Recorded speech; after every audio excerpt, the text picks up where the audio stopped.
Sam. Sam. No. So is it now 1 o'clock? It is. 1:02. I just saw the notice that the audio stream has gone live. So for those who are out there on the audio stream, we're just waiting for a few more commissioners to appear to be able to start the meeting. And Bob, I guess I would ask you this, Bert.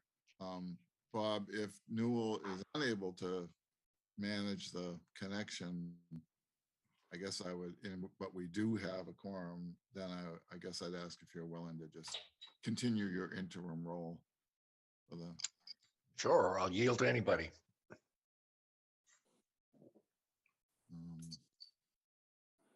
So there's Joey. Geez, I think Sandy, I think Sandy's there. She's muted, but I'm counting heads. Rachel, I'm seeing 1, 2, 3, 4, 5, 6, 7, 8, 9. I'm seeing 9 commissioners. Yeah. So I think Get it while you can. so Rachel, you think the only person who's not on at this point is Newell? That we I think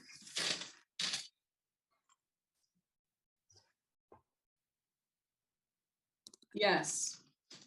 Okay.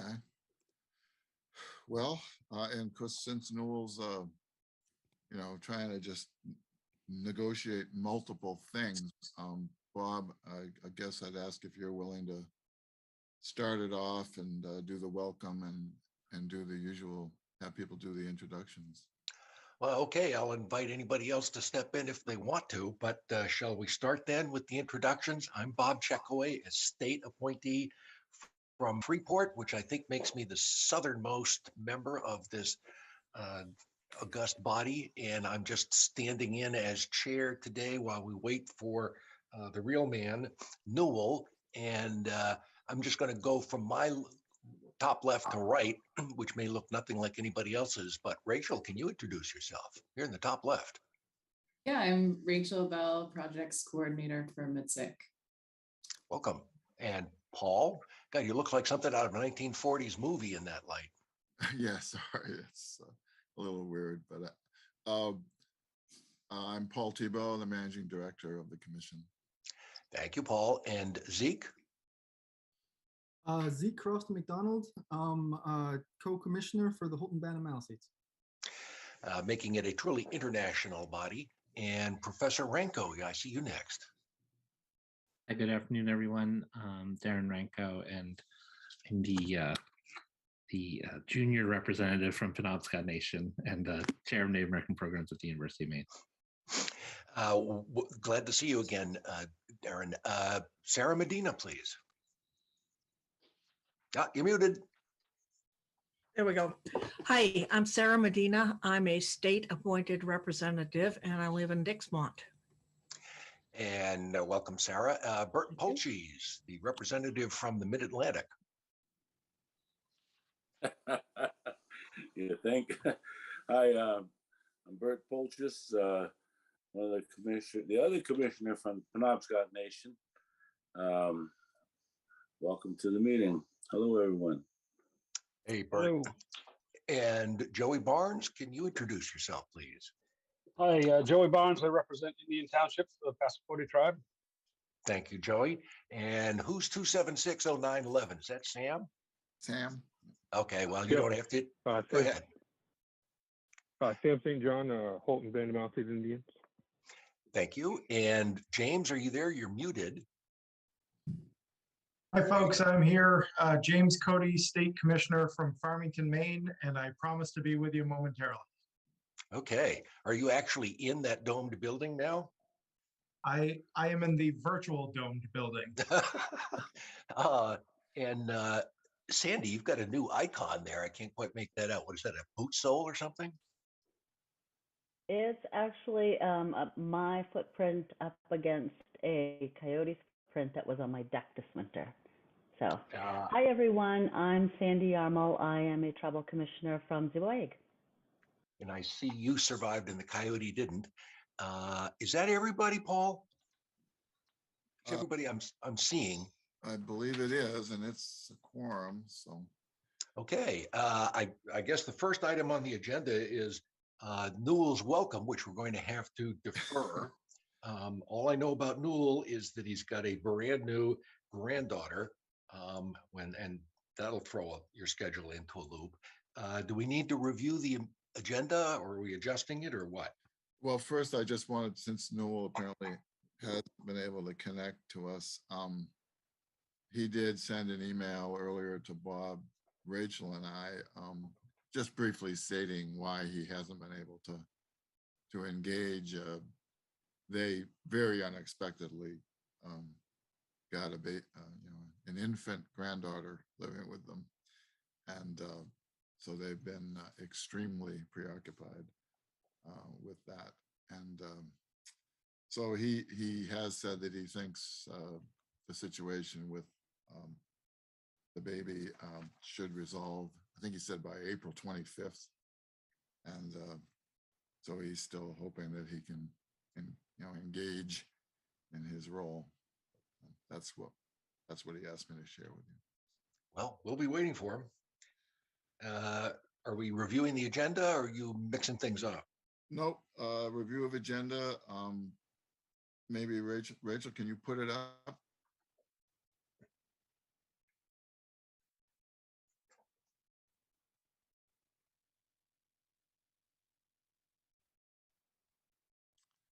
Okay, I hope you all can see that. And so it's a relatively short agenda. The only suggestion I would make, I don't think we need to rearrange the agenda. I do think we should make it clear for the folks who may be listening on the stream that at the end, we're going to go to an executive session. And after that, we wouldn't plan to have any substantive items. We would simply come back for the purposes of adjourning, so they don't need to wait for the stream to come back on, because once we do the session, we'll just be going to adjournment of the meeting.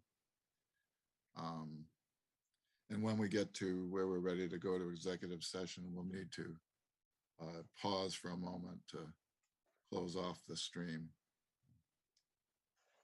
Other than that, I don't have any suggestions about changes to the agenda, but if any commissioners do, they should speak up. Okay, hearing and seeing none, can we move on to the minutes from January? I didn't see anything that needed adjusting. I move we accept the minutes as presented. Oh, good. Second. And those in favor, once again, raise your hand. Any opposed? No opposition anyway. Okay, the minutes are approved. Rachel, did you get the second? That was Sarah first and me second. Yes. Oh, it was Bob. Okay. Yep. And Paul, do you want to take us through the financial report? Sure. As usual, the financial report is incorporated into the managing director report, which I think starting with the next meeting, I may start. Is somebody unmuted there? I've got a lot of other stuff in there, but no. I don't know what they really look at. Okay. I think starting with the next meeting, I'll probably change the name of this report to the staff report, because it's Rachel and I now. But again, I would rely, on what's in the written financial report. But I just wanted to point out a couple of things. One is we continue to be under budget for the same reasons that we've been under budget.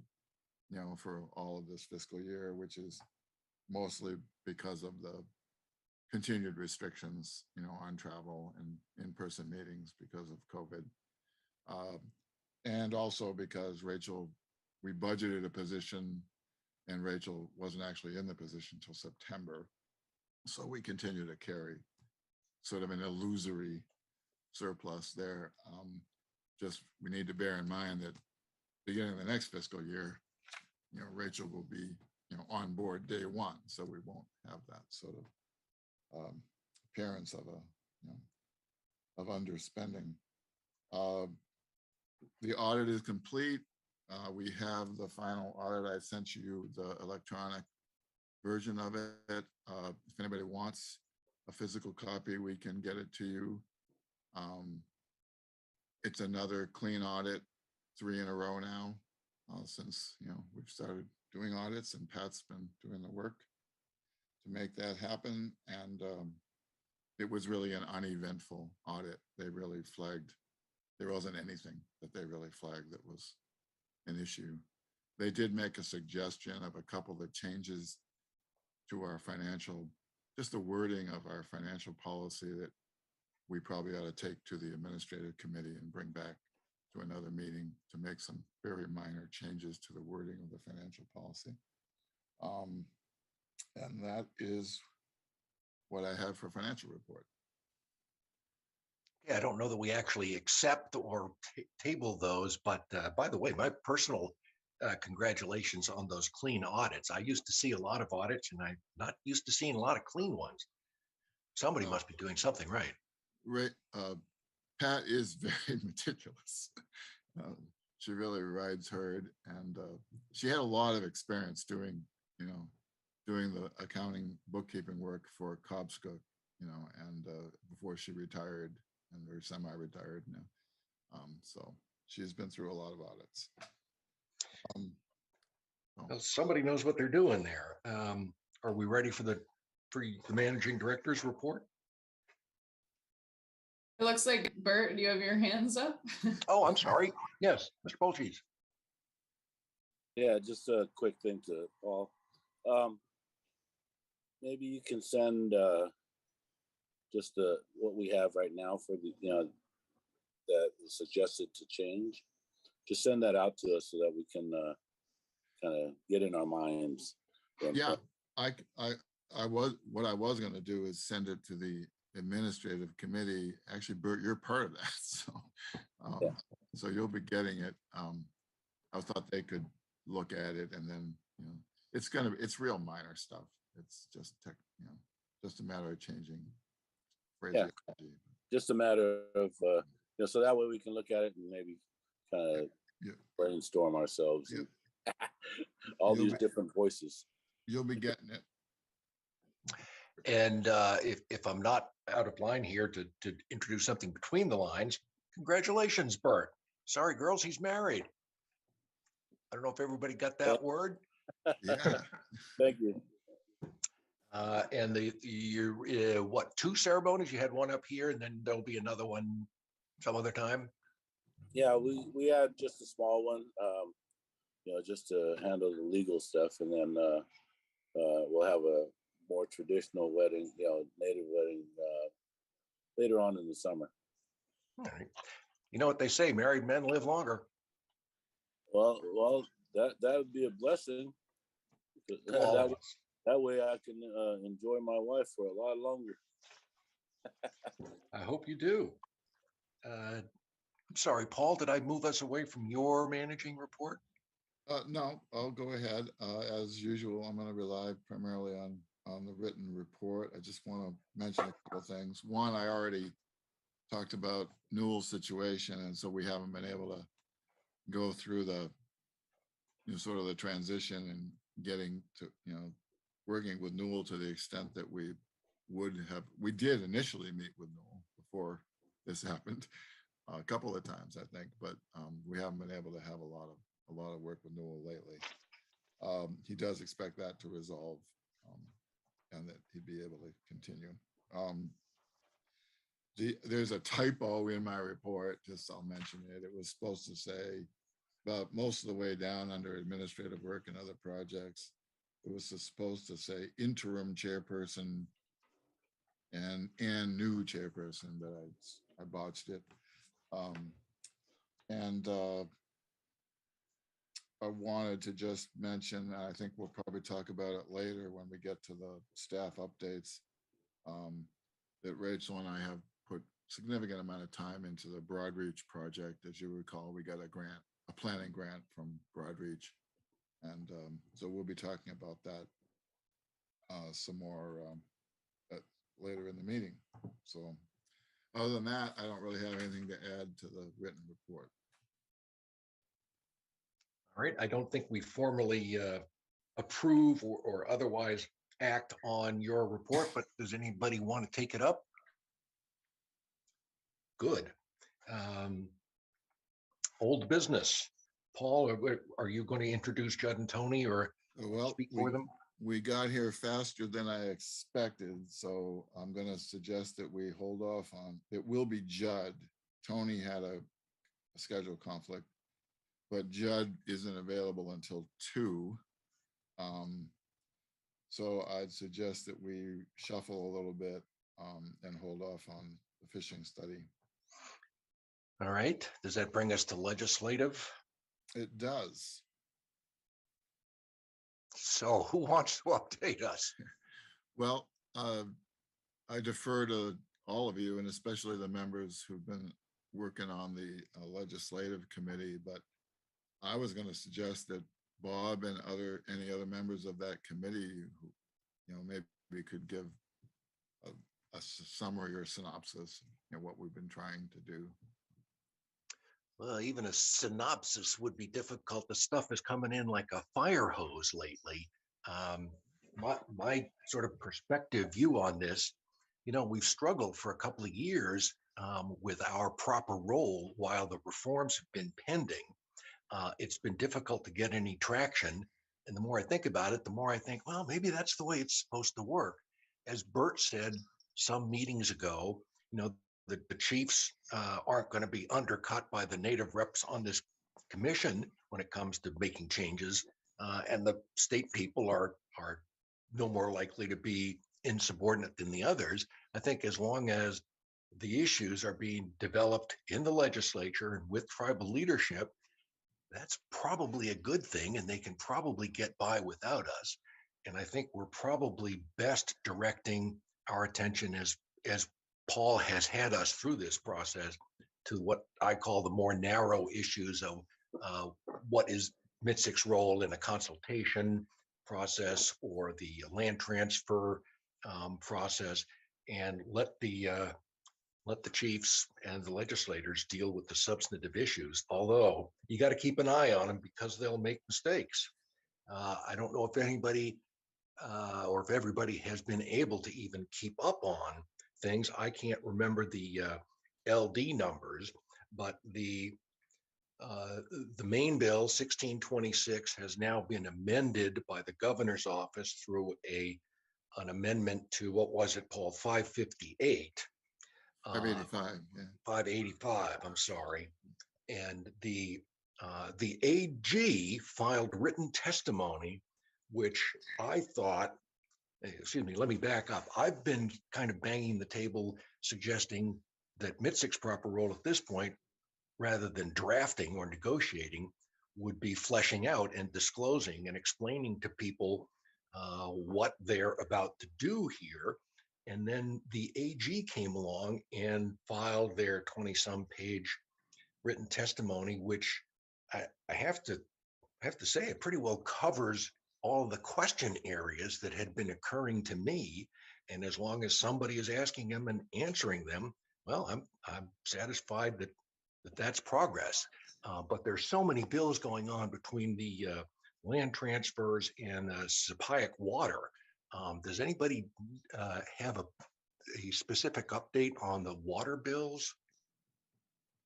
Yeah, this is moving too fast, but James, can I just point to you, since you're under the virtual dome, you may know more than the rest of us as to where we are. Oh, you're muted. I gotcha. Just trying to find the button. I'm on 3 different screens at the same time. Oh, Unfortunately, I don't have a lot by way of updates since the public hearings. So I apologize, but I have not caught up with Paul or any of the committee members since that occurred. well, we can all plead guilty to that feeling, but as I say, it has been coming in with a fire hose. I don't mean to diminish our scope, but this kind of activity makes me think, you know, a commission of 12 members in a deliberative body may not be the best forum to discuss several bills with several pending amendments. I don't think we should feel too bashful that we can't keep up with the pace of the legislators. Darren, do you know? Yes. I was just going to say at a high level, just so that everybody's sort of aware of what the landscape looks like. My understanding is that most legislative committees are at least attempting to finish their work by mid-March. I believe there is a March 11th deadline that requires committees to have voted on all of their bills by March 11th. As many of you probably know, those deadlines often get kicked out by a few days or a couple of weeks. But based on everything that I'm hearing or seeing, both sides of the aisle seem intent on wrapping up their work in committees in March and adjourning sometime in April. Well, Yes, Paul. just to add to what James said, most of the tribal bills are scheduled for work sessions. Well, first one is tomorrow, and then another on March 8th. And when we participated at the hearing level, I think our primary goal was to open a door so that, you know, MITSC could be available and present for the work sessions and bring anything to those sessions that, you know, that we could or that we were asked to. And we've done that, and we are invited to participate in those work sessions. My understanding from emails with the committee was that Darren is going to try to be available as a representative of, you know, a member of the commission along with me tomorrow, and that Bob will be available on March 8th, so that we have a commission member who's been working on our legislative committee in addition to me in those work sessions. We don't know to what extent they'll be looking to MITSC, but we want to be there to offer the benefit of anything we can. And I've got some specific things I was going to mention about pending bills, but I don't want to step on the toes of any commissioners before launching into that. So I see commissioners shaking their heads as if you're not going to step on my toes.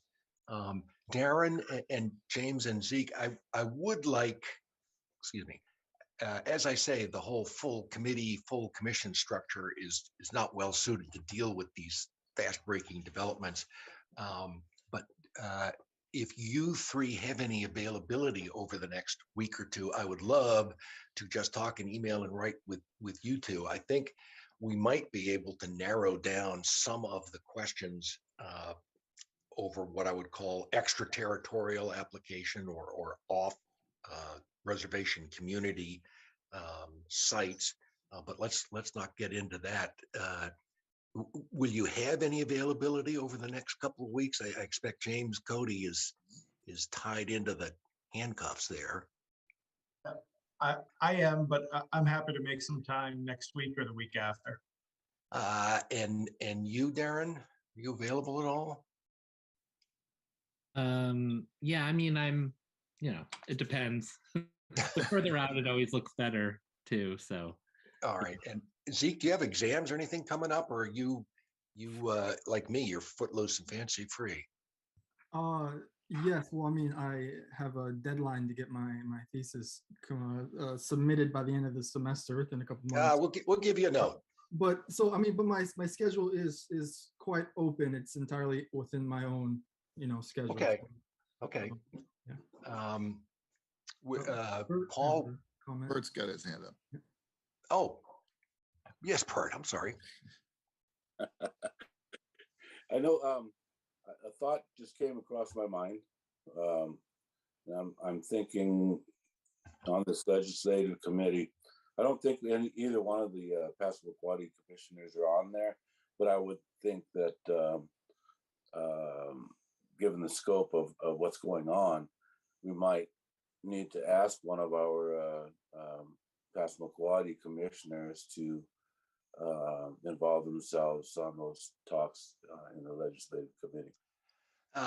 Good point, Bert. I think Joey has sort of special status on the drinking water bill, but certainly for the short term, for the couple of weeks coming up, we can keep both of them in the loop on whatever's going on. Of course, they've got the center seat in the drinking water problem. Yeah, and I would add that again, at the last meeting, we stated we didn't mean to exclude any commissioner from any of the conversations, and they were all open to any commissioner who wants to join them. And I have been copying Joey and Sandy on emails that included anything about the Sabayak water situation. Speaking of which, I'm just personally curious about the Sabayak water problem. Have there been developments? I guess not. Well, it's coming up for work session. That's on the 8th. Well, my guess is that one will come up on the 8th. All right. All right. We will. I'll keep you posted anything I find out. Okay. I've got a couple of things I was going to mention specifically. Would be a good time. There is LD 1907, which is the one that deals with the potential return of state lands to the tribes. The bill put in by Ben Collins. And it had a public hearing. We had conversation about it as you were within the legislative committee, and there were some questions that we thought should be brought up because of the potential relationship between a process that they might be creating and MITSC statutory roles. So I drafted that after circulating those questions to the commission, and Rachel actually made her debut as testifying to a legislative committee, and she actually presented that testimony. The questions that we had raised centered on the bill proposes to create a commission that would explore the return of state lands to the tribes, including the Aroostook Band. So it's not strictly within the framework of the current statute. And but there are particular provisions in the Maine Implementing Act that ultimately could be implicated. And we were just flagging those. One is additions to territory, to tribal territory, go through a process of recommendation by MITSC. So if the goal is to ultimately add property, state lands to tribal territory, that would implicate MITSC's role at some point. Likewise with waters, because the bill addresses both land and waters, addition of some state waters if added to tribal territory would again potentially implicate MITSC's fishing rules authority, because it's contingent on being in or within or bordering territory. And the third thing was just to raise the question of whether or not it's intended to be an amendment to the Maine Implementing Act. I felt the answer to all of those questions was probably that the bill doesn't go that far. The bill is about identifying lands potentially for a return from the state to the tribes, and that it talks about developing a process, but it doesn't propose a specific process. So it wasn't clear to me that there was any direct implication of MITSC's current statutory responsibilities, but that could arise in the future if the bill were passed and that process were developed. Have you talked to Ben Collins? I have not personally spoken to Ben Collins. Or you, Rachel?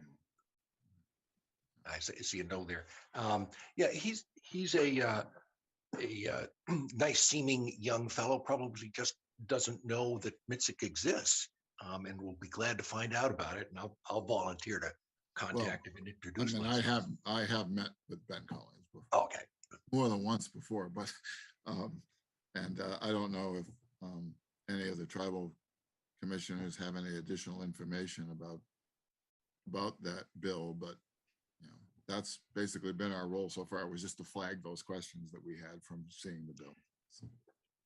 I know he's in touch with Molly and Dana regularly. I don't know, he must also be in touch with Rena, but I'll try to bring him into our fold. Rena's a co-sponsor on the bill. So. Okay, then he must be in touch with her. So if any commissioner has any additional information about that, please share it, but otherwise. Just real quick, Paul and everyone. I've exchanged some emails and tried to alert him about the potential for the MITSC engagement. There was another part of it too that I was trying to help him with, that had to do with protecting sort of the location of sacred sites and keeping that protected as information as well, if that's, because it mentions sacred sites in the actual legislation. So he's aware. So I don't know how that will come through in the work session. Paul, I think for that piece, I think we should, that's maybe the role we could have, is to kind of alert to the specific responsibilities of MITSC and try to flag it. Maybe there will be some changes. I'm not sure how that will go. Yeah, so he's aware. I don't know how up. I've tried to alert him to sort of this concern amongst, as well as my concern. So I'm not entirely sure. And I would add, I guess I could reach out myself to Ben Collins on it, just to let him know directly, and I'll do that. So, and the interim or associate chair or whatever I am recognizes John Cashwell. Welcome, John. Good afternoon. Things cleared up. Pleased to meet you. Okay, we were right in the middle of new business, well, every new business is old. Yeah, Bob, I was going to talk specifically about one other legislative item. Please do. As you suggested, the governor's proposal came in as an amendment to LD 585, basically replaced the text of 585. And it deals with 3 areas, sports betting, some adjustments regarding taxation. And then the third area is really kind of in MITSC's wheelhouse, is tribal state consultation. I have, basically MITSC's had a lot of involvement with that, obviously. And 2 years ago, we were asked by the judiciary chairs to work with the tribal attorneys and the tribes to, on language that went into. We thought we struck gold. That's gotta be yours. I know, it's like, holy buckets. I'm like, I don't think that's mine. Unless you're wearing my envelope. Not sure where that's coming from. But. Come on, John, mute yourself. Wait a minute. I put my hearing aids in so I can hear you. So 2 years ago, MITSC was asked to work on language regarding tribal state consultation, and that produced LD, at that time, LD 2118, which then a lot of which got merged into LD 1626. Not all of it, but substantial part of it ended up showing up in LD 1626. The governor's proposal is quite different than that. And I think that this is an area in particular in the work session where, it would make sense for MITSC to offer its experience and background on that issue. In my view, I think the proposal is a positive step because we've never had a statute that provides for tribal state consultation. We've only had executive orders that have come and gone, and frankly, never been really seriously implemented. And that's the problem, not just in Maine. That's been a problem in a lot of places with executive orders regarding tribal state consultation. And it was the view, that we formed a long time ago and reaffirmed 2 years ago that having a state statute that structures it really is a positive step. And my own thoughts on it are that the other people in other places have been looking at these same issues for a while. And just last year, Minnesota, the state where I previously did a lot of work, enacted a new tribal state consultation statute, which I personally regard as kind of the state of the art at this point in terms of a really good state consultation statute.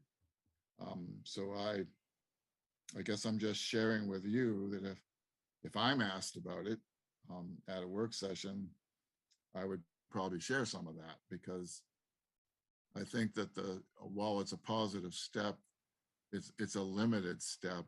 I think the scope of issues that it proposes would come under consultation is more narrow than in some other places, in particular Minnesota. And also although it's styled as a process of collaboration, I think when you look at it, collaboration is kind of the higher end of a continuum that starts with input and maybe progresses as far as real consultation. And then maybe you get to collaboration, which is a much higher level of cooperation than input or mere consultation. And I guess my gut feeling about the way the statute is actually worded is the proposed statute is that although it uses the term collaboration, I would characterize it as being something that's more in the area of somewhere between input and consultation, but not even approaching the level of collaboration. But anyway, those are my thoughts on that. And Bert? has his hand up.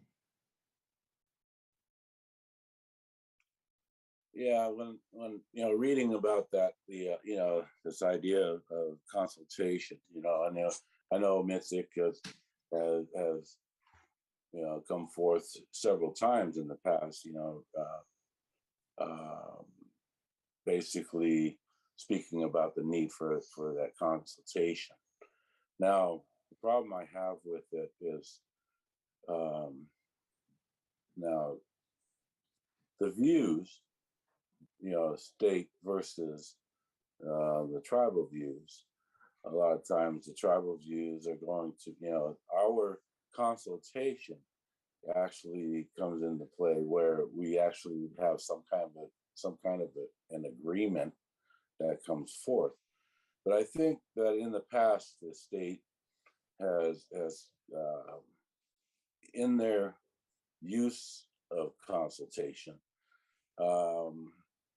their view is that, okay, they consulted with us, they let us know what's going on, they heard our yeses and nos about whatever we're discussing, and yet they go through and pass whatever they want because they consulted with the tribes, even though we didn't agree. So I think that somewhere along the line, and I think that's what you were hitting on, Paul, was the actual collaboration, but coming together. I think somehow we have a need to ensure that there's wording coming out of that consultation before they make a decision to put something into place, that it's also, has an agreement made. I think that's true consultation and collaboration. If I could add to follow up on Bert, if that's okay. A statute like Minnesota's, which I personally happen to think is the result of a lot of work where they've looked at the other states and came up with this just last year, this new statute. It doesn't cede the state's, authority to ultimately take an action that it thinks it has to take, but it is a much more robust structure and procedure for meaningful communication and consideration of tribal concerns. And without going into all the details, I think there are, just higher levels that you can reach without any of the sovereigns ultimately ceding their authority, but they can hopefully work towards what would actually be collaboration. And if not, at least, thorough consultation. And I guess just my gut feeling from everything I've learned about tribal state consultation and that particular proposal is that it does fall short of that. But I still think it's a positive step that there would be some state statute that addresses the need for, consultation, because there hasn't been a statute up till now. That's what I had on that.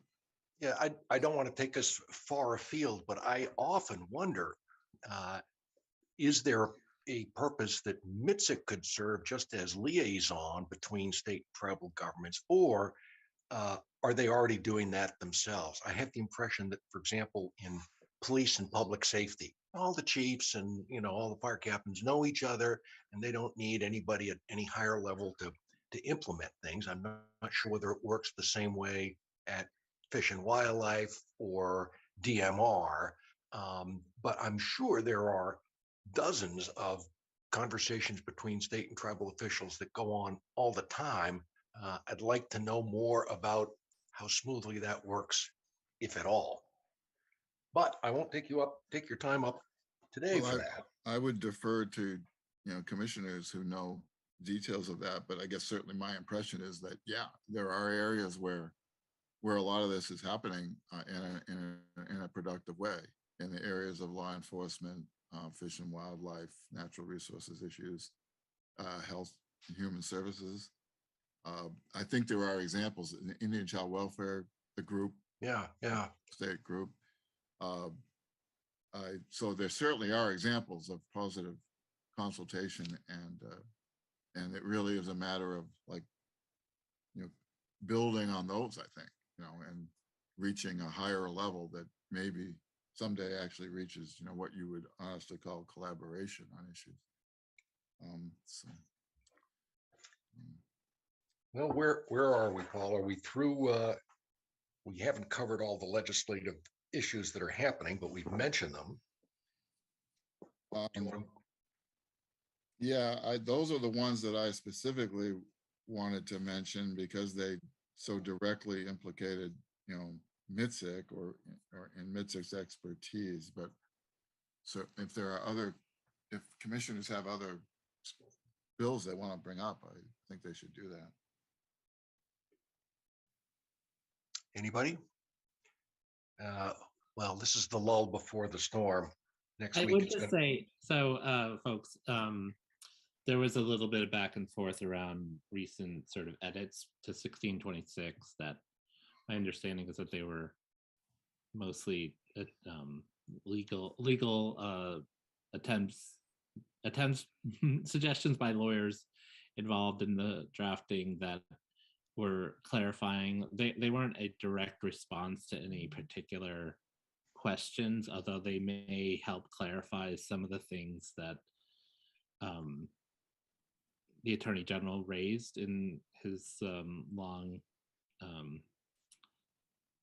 critique of 1626. So I don't know if that has any significance one way or the other. I'm not willing to comment, but they're mostly clarifying comments for sure.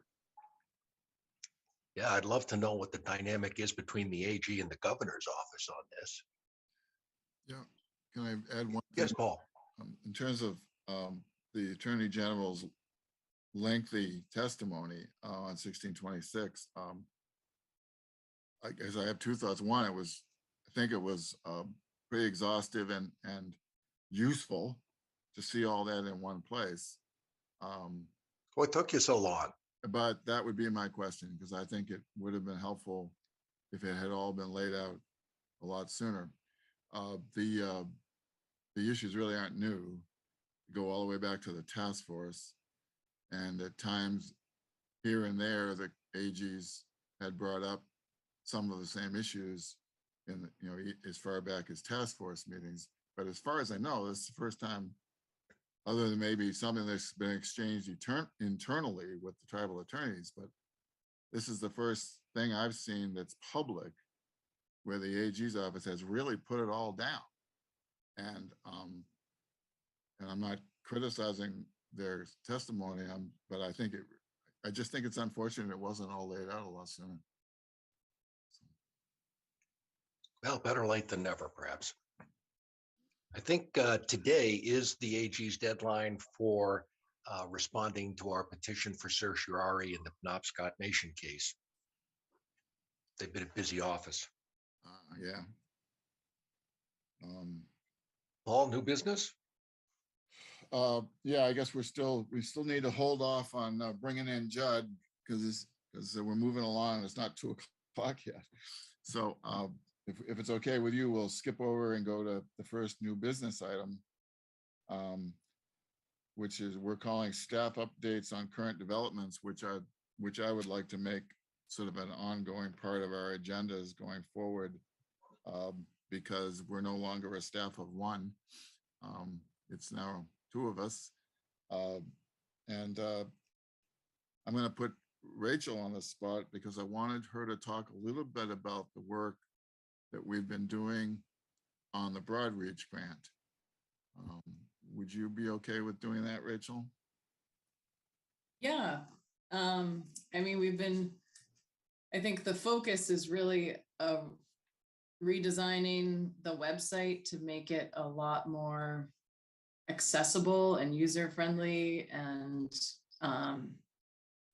captivating, so that it can better serve the purpose of being a tool to share organized information and educate on, especially like items that are on our work plan. I feel like there's the potential to be reaching a lot more people and getting a lot more engagement through improving the website and having an organized communication plan beyond that, involving social media and newsletter, and just having that be cohesive.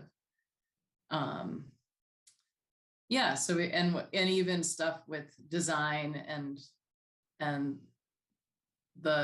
branding, and like having our logo in an organized, usable place that it can be easily drawn from and plugged into whatever form we're trying to communicate through. So that kind of tech stuff, but ultimately to serve the really important issues. Thanks, Rach. I guess I would just add one of the things.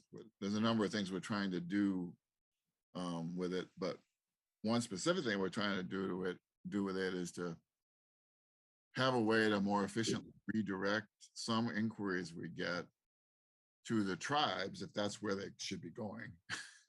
Because we do get inquiries that probably should go somewhere else, but a lot of them are inquiries that really ought to be made directly to the tribes.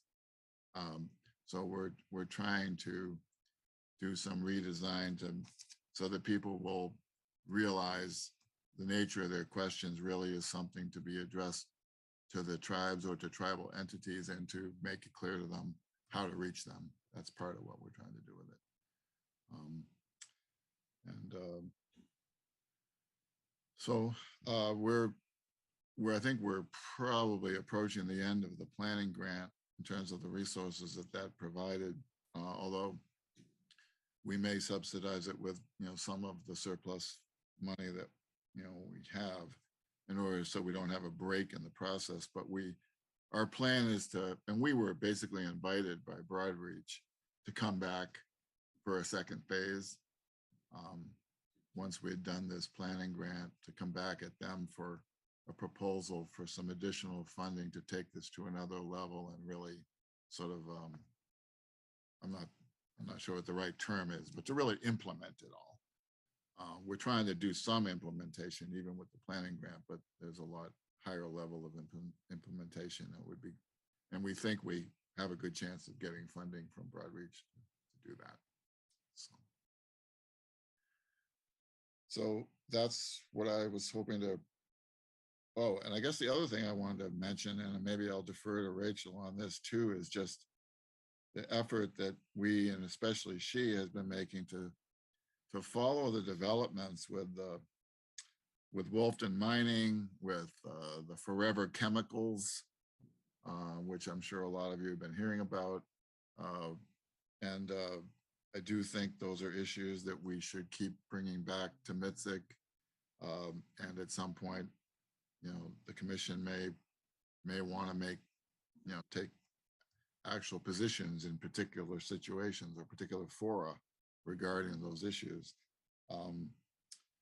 So Rachel, maybe you could talk a little bit about what you've been following with the Forever Chemicals and Wolfton and so forth. Yeah, I mean, I've listened into the legislative discussions on those particular bills, and try to stay abreast of developments.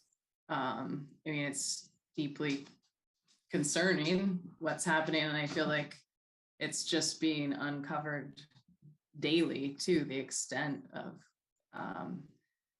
how contaminated our waters and soils are. And it's going to be a really widespread problem around the world, unfortunately. And Maine happens to be kind of at the forefront of addressing these issues, but ultimately, is waiting for the EPA to even set safe standards. So that's been a problem too, that's holding things up. But yeah, very, very important issues. I feel like really relevant to the work that it seems like MITSC can unanimously get behind. And then with the mining, I participated in a great Zoom call with John Banks and Dwayne Toma and Winona LaDuke. She was a very inspiring speaker. And that's just, I think, again, the beginning of an ongoing, this is going to be an ongoing issue, whether it's Wolfton Mine or some other mining company that wants to come in and extract resources. And it's really hard to do that in a way that doesn't poison a lot of the surrounding land, water, communities. And the latest development that is really threatening to a lot of the people, in the Passamaquoddy territory is the idea of having the tailings dump be put in Marion. So that was a new development that I heard of recently. It's not just are they looking at putting in a mine in Pembroke, but they're looking at putting in a tailings dump that would take the waste from other mines like Picket Hill or Picket Mountain. So anyway, it feels important to stay abreast of what's happening and be proactive in trying to fight that. Yes, Bert. I think there should be no question whatsoever as to whether or not MITSC is going to, step in and voice our concerns because, first of all, either one of those, whether it's the Wolfton Mining, and even the stuff, the forever chemicals, coming in from those, the landfills and stuff like that. These are areas that are going, have been and are, they have been, they are, and they will be contaminating even waters that MITSC does have jurisdiction in. Not to mention, the tribes. So those are something that those are bills that we need to be following constantly. And as a matter of fact, we probably should already be constructing something in regard to our stance. Thanks. Are there any developments in the water supply? John, are you talking about the Sapayak drinking water? Yeah. We brought that up briefly, and I don't know if I got anybody answering. Does anybody know updates?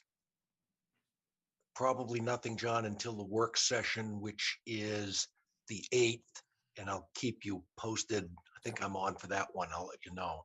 Thanks. I mean, I guess, John, I would just add, I'm assuming you've seen the actual new language that emerged. I mean, Corey Hinton was with us at our last meeting and outlined what that language was going to look like, and that has been now, put into the bill. So it's no longer just a concept bill, and it does look like what Corey outlined at our last meeting. Thank you. And I mean, if Sandy or Joey have anything that they can add right now regarding the Sapayak water issue, obviously I hope they'll do that.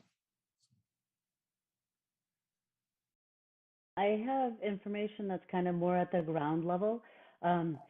So now the federal EPA, the Indian Health Service, Maine Medical Center, of course, Wabanaki Public Health and Wellness, where I work, and a couple of the Environmental are all doing pieces of different types of research to be able to get a full scope from both a community and scientific level, so that as things move forward in the legislature, there is information that is there, that is in black and white, and it's anecdotal and factual. That's about all I know.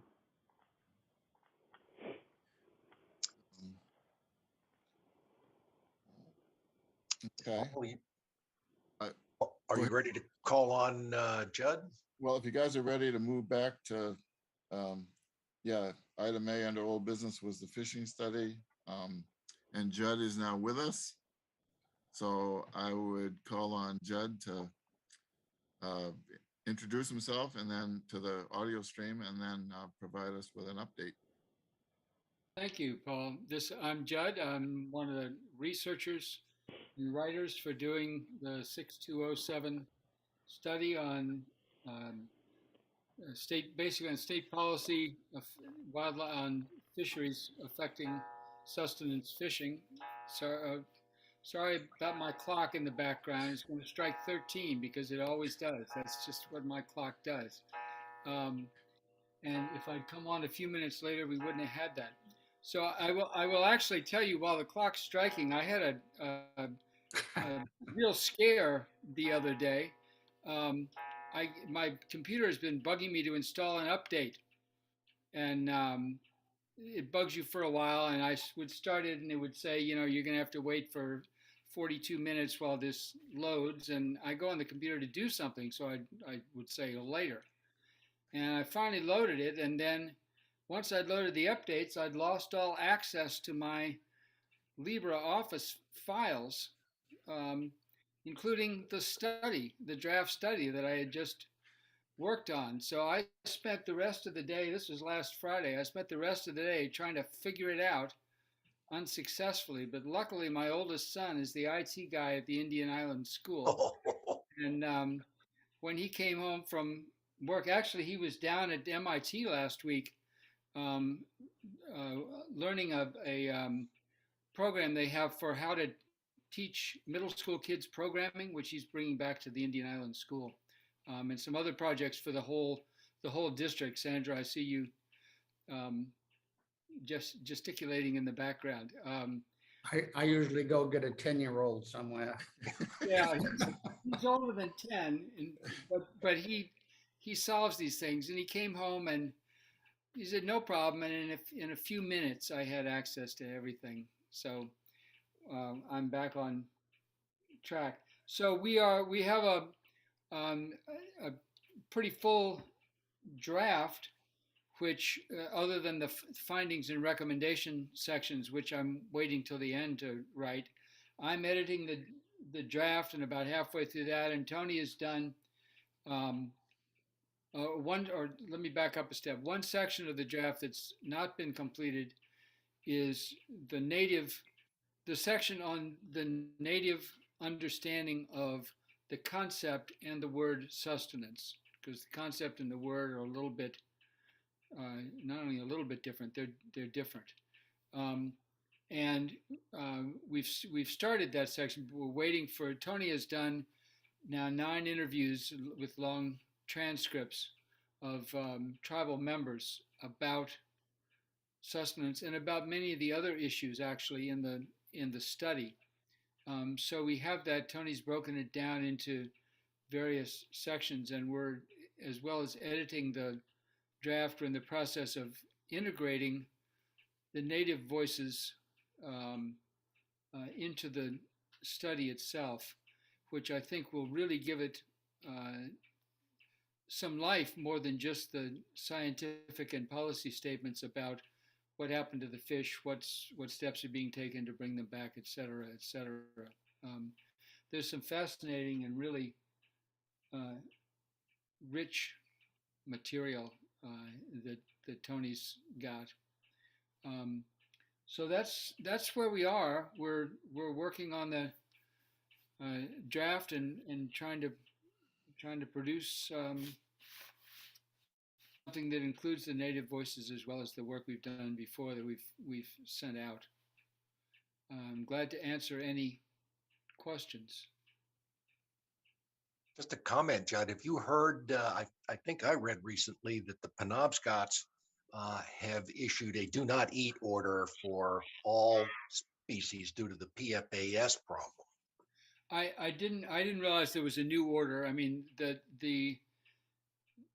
and it doesn't matter that much because the old orders are so restrictive in terms of what you can actually eat and maintain your health in terms of fish from the river, that I mean, it doesn't make all that much difference. The forever chemicals problem is, of course, a new one. It's an added pollution problem, in addition to the residue from the paper mills and other industrial uses, the residue, the mercury from the Holtrachem that is spread up and down the Penobscot.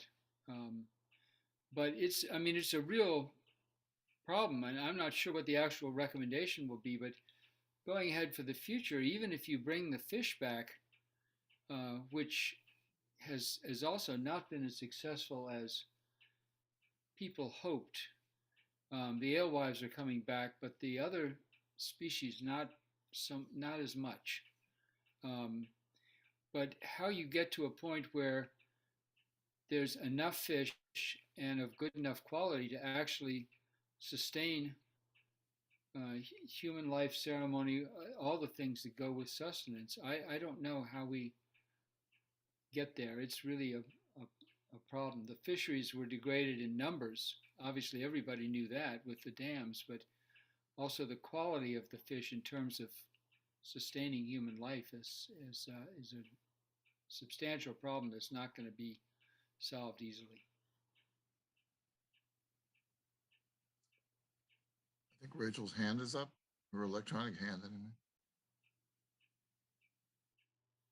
I don't think it is. Is it? Hi, Rachel. Hi. I didn't I didn't put it up. Okay. I can't even see it up, but That's is it all right. showing? Paul can see things the rest of us can't always see. Well, she's the host, so, but,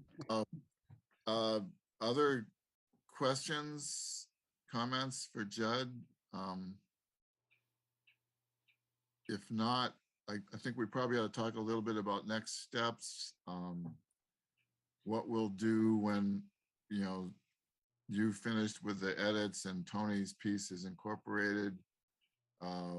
Do we take it to the Natural Resources Committee for some examination and discussion? Just bring it back to a full meeting? What do folks think we ought to do?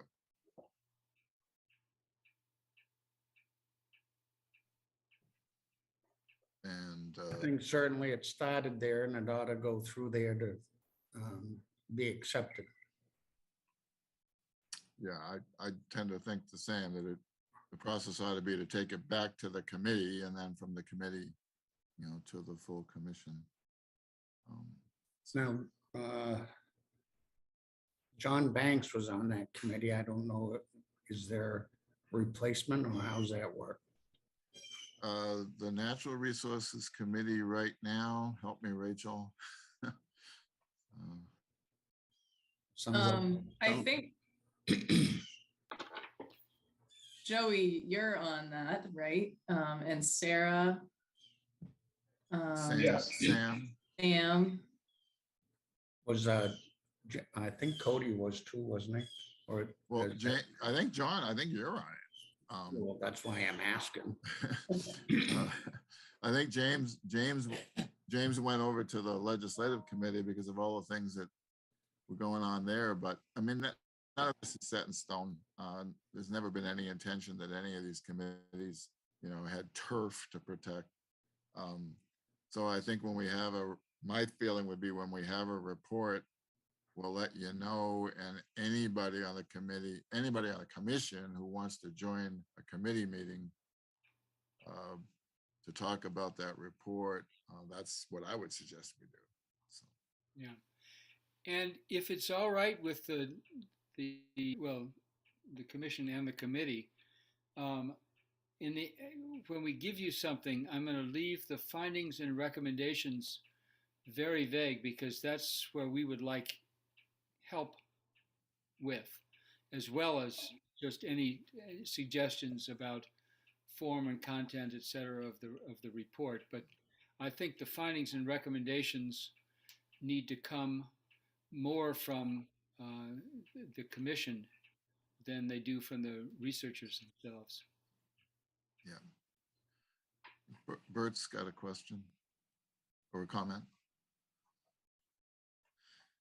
I think, if you can, I know you want to probably, you definitely have to get it out, get notice out to those on the Natural Resources Committee. But I think in this case, it might be good to, forward that if all the commissioners. That way, if we have thoughts on, we can join in on, with that committee if we feel the need to.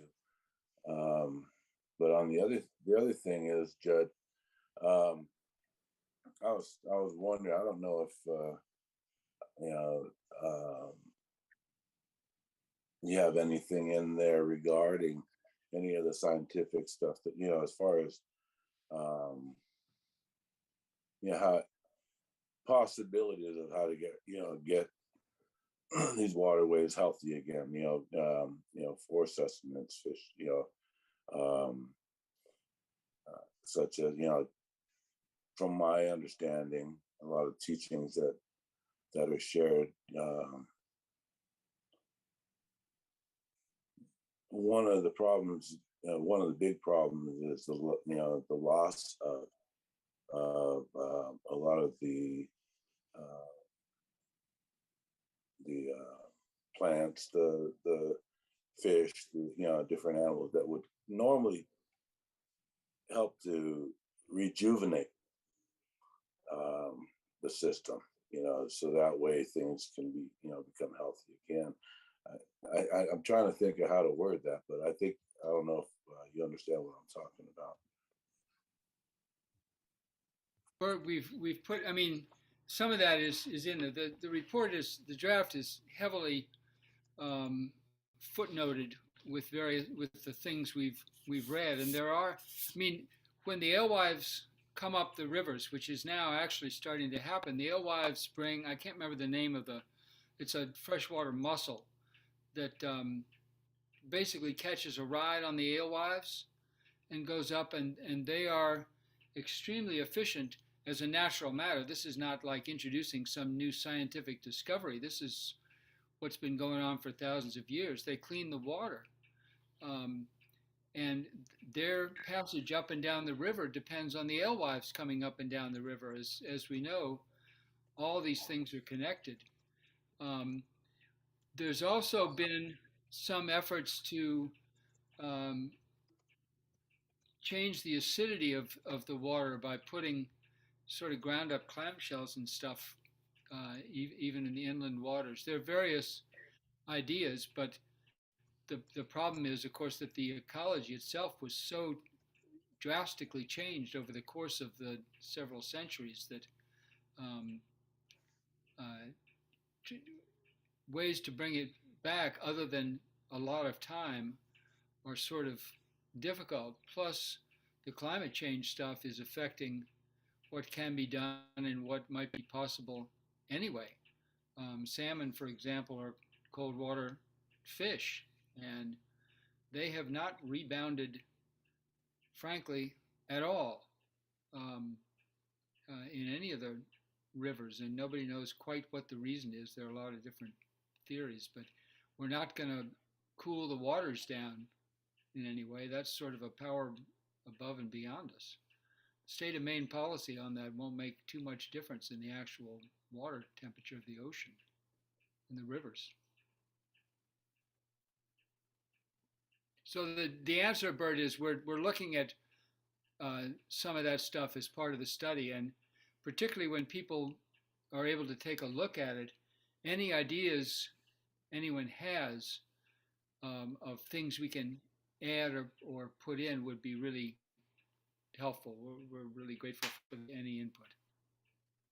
And it probably doesn't help much when the state allows all this stuff that's getting dumped into our waterways, regardless of how minimal they say it is, how safe this much is versus, large amounts or whatever. I think that, they're dangerous one way or the other. If they're dangerous, they don't belong there. So I think that that has a lot to do with it. I know, I was talking about something not too long ago about, one of the reasons why I don't go out there ice fishing. I don't stand on the ice, out there on the lakes and, anymore because, way back, the ice used to freeze. I mean, and it froze solid. And yet I noticed several years ago, those same areas, where we would normally stand, there's pockets because the water's not freezing the way it would be, and someone mentioned to me that's because it's a lot of the stuff that's in the water doesn't allow it to freeze like it used to, and there we go. So like you mentioned, salmon coming up the river, they thrive when the water is cold. That's when they live where the water is cold, and yeah, they're not going to survive otherwise.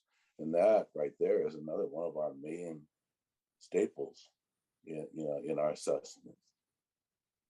So anyway.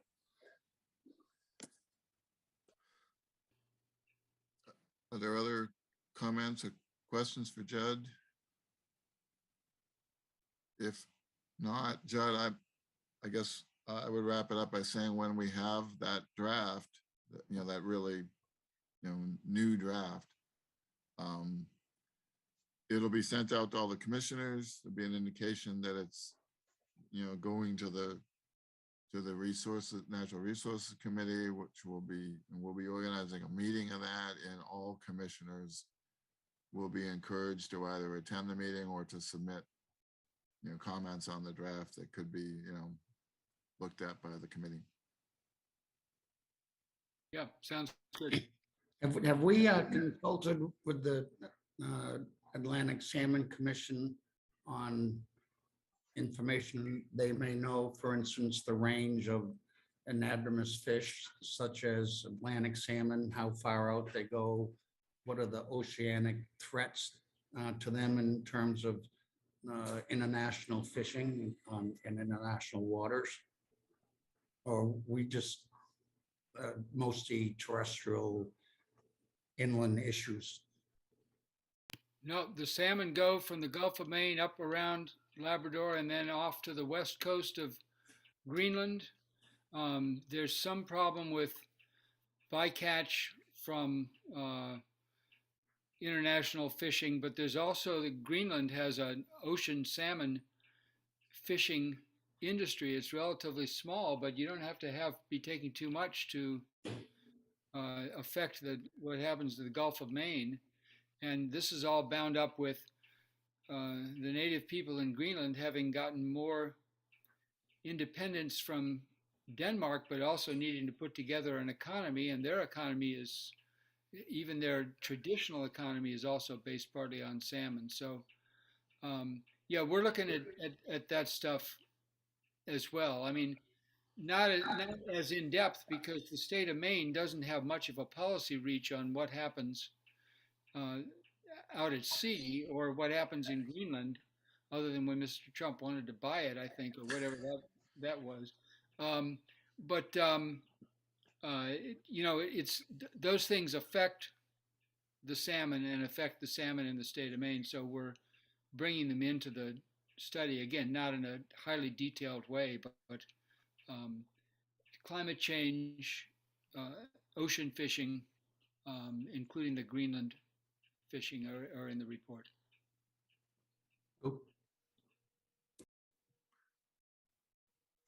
Anything else for Judd?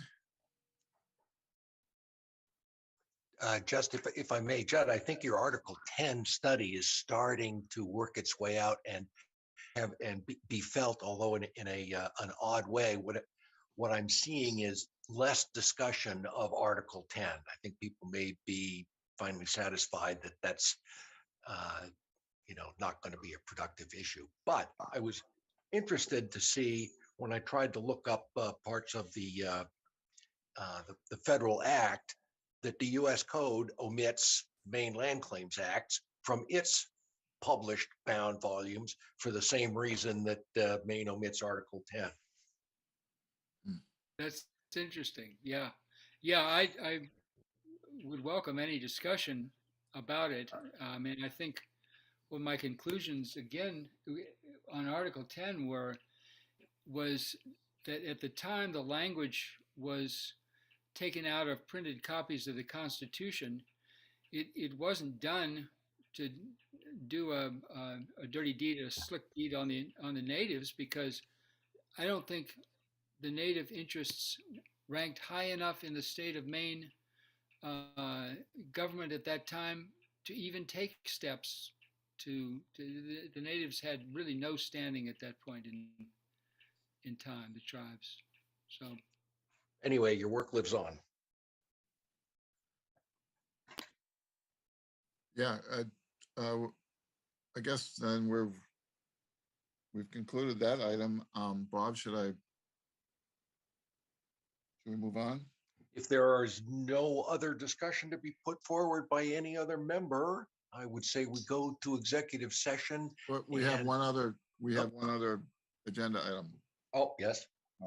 We need, especially while we've got Sandy on here still, you need to talk about scheduling meetings.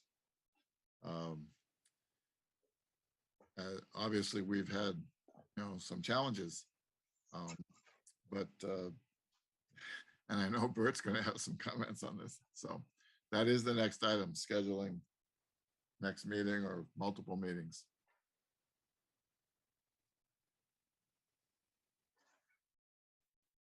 Is it me? Yeah. All right. I know, several of you must have read my emails, and it sounds like a rant at times, but really, it's, being appointed on this commission, we all, had to accept the appointments, individually. And I know we've had issues regarding whether or not we're even going to have quorum. We have a full slate of commissioners now, and yet, when we come together, we've had commissioners come forth in the past several times, arguing the fact that we should be planning, scheduling our meetings well in advance. And so, and yet when we have done that, several of those same commissioners are the ones who come, who don't show up. And I hate to put this out there like that, but it's true. We have a job to do. This commission, I truly believe that we, as a commission, can make a positive, be a positive force in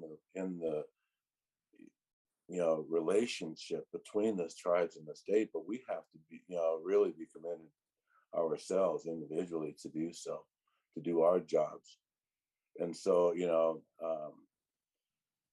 we, for instance, I mentioned, we had a meeting not too long ago, well, a few months ago in the fall. That meeting was scheduled for 6 months. And yet, the last minute, I get word that we don't have quorum. It had to be canceled. And that can't be happening. I hear a lot of discussion, a lot of complaints that we seem to not be able to do and get any work done. And again, here we are. We're on Zoom. We're not traveling for an hour or a couple hours to get to a physical meeting spot. And yet we want to focus on keeping these meetings, 3 hours? When we have as big as an agenda. This agenda today is actually small compared to what we've had in the past, compared to, even doing it on Zoom. And so I just don't understand why, where the problem is. We're in our own places, our own, and yet we can't have a regular meeting that we normally would have, 6, 7 hours. I just can't agree with the thoughts behind that we have to sit in front of this screen for 3 hours. A lot of times there's complaining when we're sitting here for a couple hours in front of the screen. But if we were in a physical, having our meetings in a physical location together, and we travel to that, and we'd sit there for that 6, 7 hours of meeting. I think, to ask this commission to come back to you set that time frame back to what we used to have so we can get some business done. There's a lot of important things that we need to be taken care of. We find a day, this is our meeting. Okay, even if it's 5 hours, we can still shorten it, but yet, let's take this time and start, doing our jobs as commissioners, as the Maine Indian Tribal Commission. I don't like the idea of, thoughts of pointing fingers at who said what, who said that, who did this. This shouldn't be there. Well, we should be focusing on all this stuff that we're dealing with right now. We have to try to speak as much, and try to wrap our minds around everything in just a short period of time, rather than having meaningful discussion. So,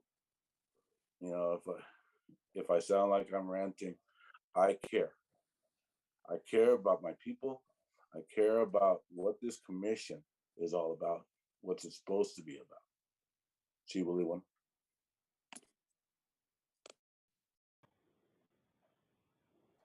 Sandy's got a hand up. Sandy, I'm sorry, now I'm muted. Thank you for that, Bert. It's very important for us to remember that we all accepted this appointment for to do work that takes a lot of time, and there has to be a level of commitment. Having said that, I am very solution oriented. I don't like to take time to hash and rehash an issue. This is the only board that I'm on that doesn't have within their bylaws the frequency with which they meet.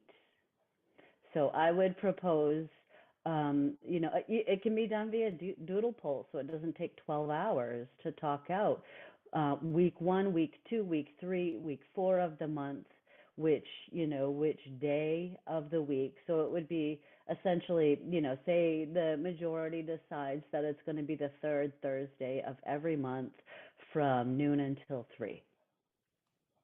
So I think we can get to that with a doodle poll, and if that is a constant, then it's much easier to, for me, I'm speaking, much easier for me to be able to schedule my work around that if I know that it's happening with the same frequency and consistency. Thanks.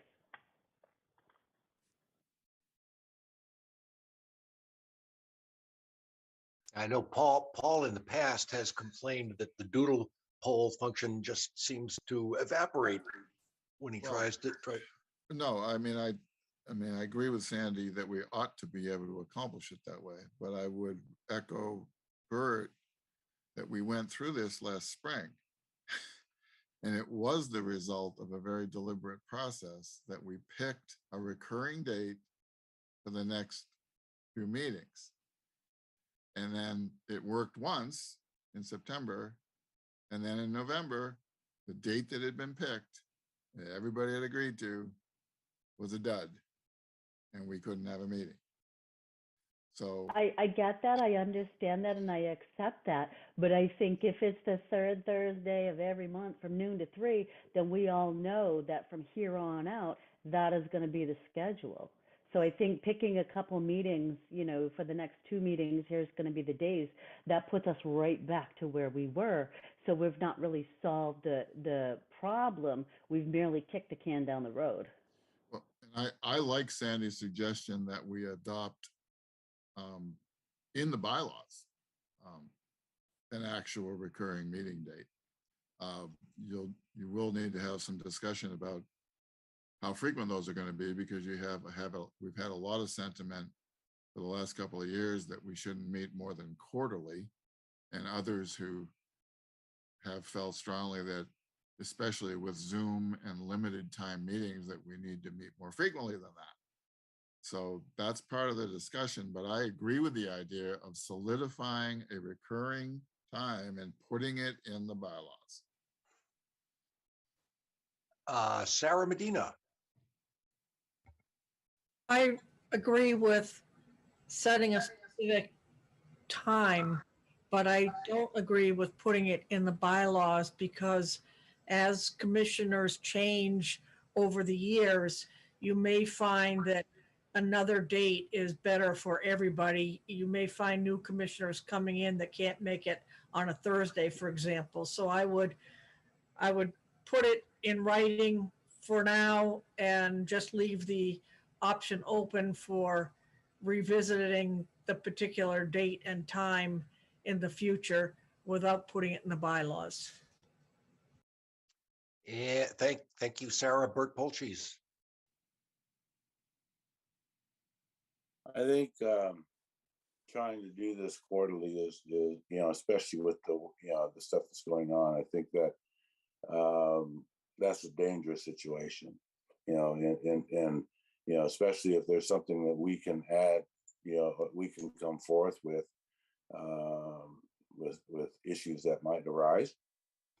I think that I agree with Sandy. We should have a certain day each month set aside. Now whether we use that, whether we would decide to use that day, each month, any particular month, well, we have to kind of look and see what our workload is, the things that are coming up. But at least we'll have a day set aside for commission business. And then from that point, we could say, well, all right, well, we don't necessarily need to meet on this particular month, and say, okay, go to the next month. But we should have that day each month. And yes, Sarah, you're right. There's that possibility when we get new commissioners, and we might find that we might need to adjust that. But I think that what Sandy had mentioned is that we need to set a particular day. But I say not just per quarter, but each month. That way we have that option.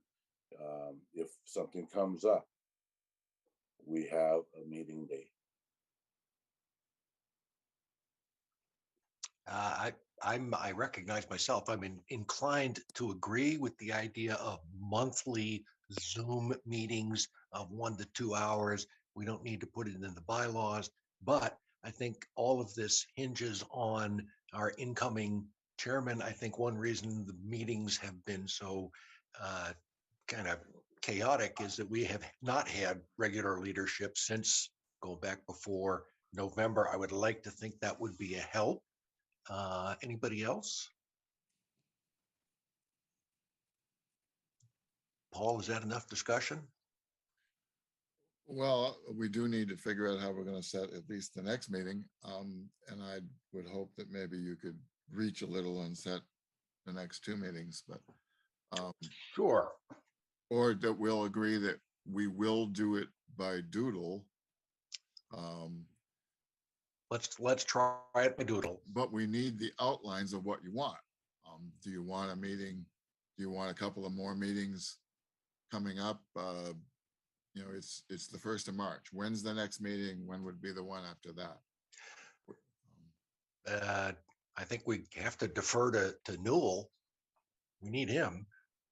Well, no, what I guess I'm asking is, are we talking about any more meetings in March? It's the 2nd of March. Are we talking April? Are we also talking May? I just think Rachel and I need more direction in terms of what we're doodling. Okay, I'm talking, yes, Rachel. Well, would you like me to try to set up a doodle poll that determines what that time slot that could be a regular monthly time slot would be, and everyone can fill that out, and then we could just reserve that, as soon as we've arrived at what that slot would be for the next month. Well, let's thank you, Rachel. Let's chip away at this. Paul, can we say we don't need another meeting in March because we're not going to have Newell until April anyway, right? We can continue to do what business we can by committee. There are relatively few things we need a quorum and the whole commission for. I'm sorry, Paul? No, I'm listening. So maybe next meeting, I guess we have to involve Newell in this. If he's obligated the 3rd week of each month for something else, that rules that out. But I would say we might do well to move toward a monthly Zoom 2-hour meeting beginning April. Well, with that direction, then I guess Rachel and I will, by that I mean Rachel. No, I'm just kidding. We'll take a shot at a doodle that could hopefully establish a recurring monthly date and time. and again, as Bob or someone pointed out, I think it really would be the chair's prerogative at any given time to say, well, all right, we really don't have pressing need this month. You know, committees can deal with it. But I think it's up to the chair to, you know, make that call. That's what the bylaws say. So, you know. I find in my world, for the most part, that people get busy after the first of the year until you get towards the summer. Then you can't find anybody. Then they're busy again in the fall until you get towards Thanksgiving or Indigenous Day or the holidays or family days. So it's almost like we can set, you know, the third Thursday, I'm picking that. And then you see what it falls on. And a lot of times it's, you know, in a very interesting times, and we all have other responsibilities for the most part. So it's almost like if we can do 3 months out, and then every month set the fourth month, you know, set the third one out again, so that you have instead of a 12-month lock freeze down on meetings, you can flex the third one out. A rolling 3-month program. Yeah, and it's, whether it be no meeting or we need, I mean, the legislature takes up in this system, it takes up till the end of April, I think. The second session, the next one goes on for till June. Everybody or a lot of people are involved in that timing and that relationship. So I almost think a rolling 3-month agreement on those meetings would be appropriate and long enough for people to plan. Well, Bert? I think I can somewhat agree with that, John. You know, but I think that, you know, if we pick a day each month and just set that aside and do you know, we can do what you're saying, you know, but you know, we might find, okay, in any given period that we're looking at, we might say, well, that particular day might be problematic. So maybe we can, it'll give us time to adjust, maybe a day before that, or, you know what I'm saying? I mean, people hunt, from what I read. And so there's that input. People, August is in July and August, the big family times for being away and doing things. So, you know, if you walk into it eyes wide open 3 months ahead of time, you can figure it out. Other than that, you know, it's a pretty tough issue. Yeah, well, I'm okay with, along with Rachel, taking a shot at a 3-month window here, starting with April.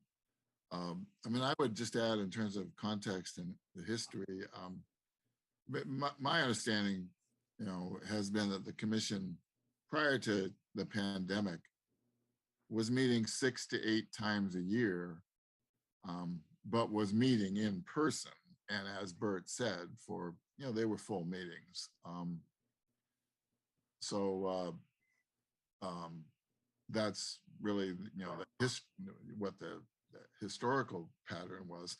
And I think it's safe to say that July and August were usually written off.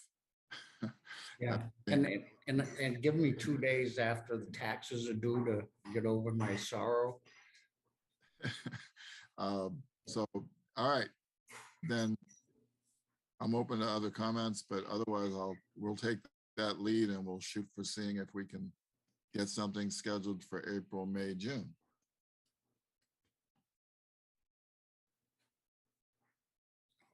Thumbs everywhere. Number of thumbs up. Yeah. Okay. Rachel and I will follow up on that. That brings us to the end of the agenda items, unless somebody, well, except for the executive session, unless somebody has something else they need to bring up. Purpose of the executive session is? It's personnel. I getting fired? Please.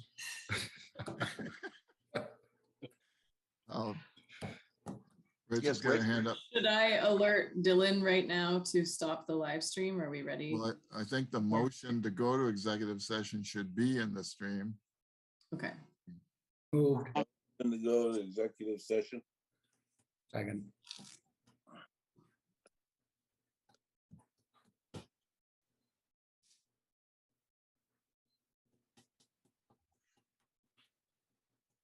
Bob?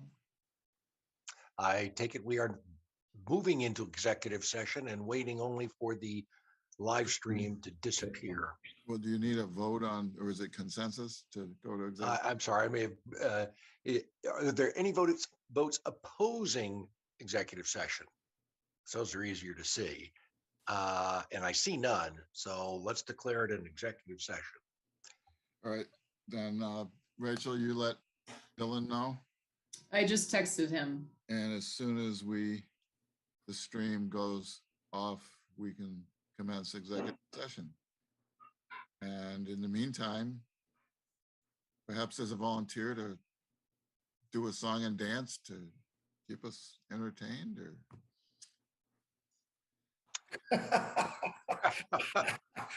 somebody want to tell a bad joke? No, Bert needs to go over to where his pole is there.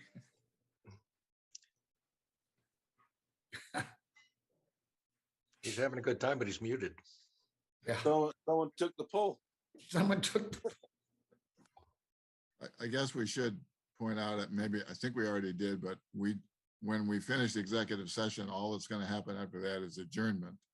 Right. So folks who are on the stream, don't need to be waiting for it to come back live, because all we're going to do after executive session is adjourn the meeting.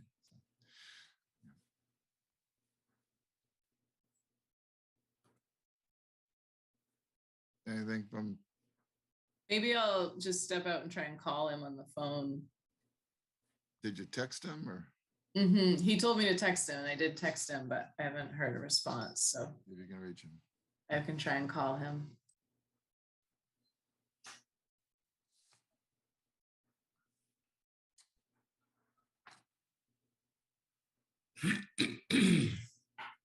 I should, I guess I could update you on one thing, just informationally.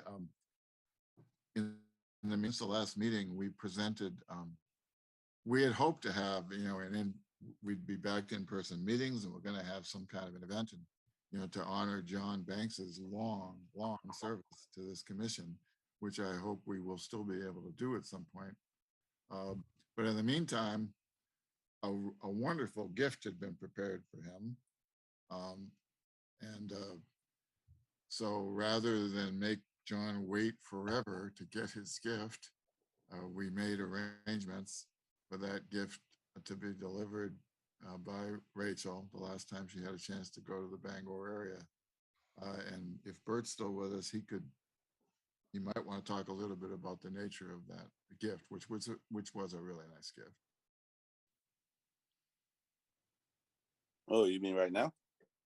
Yeah, as long as if we haven't left the stream yet. Yeah. Well, the gift was carved by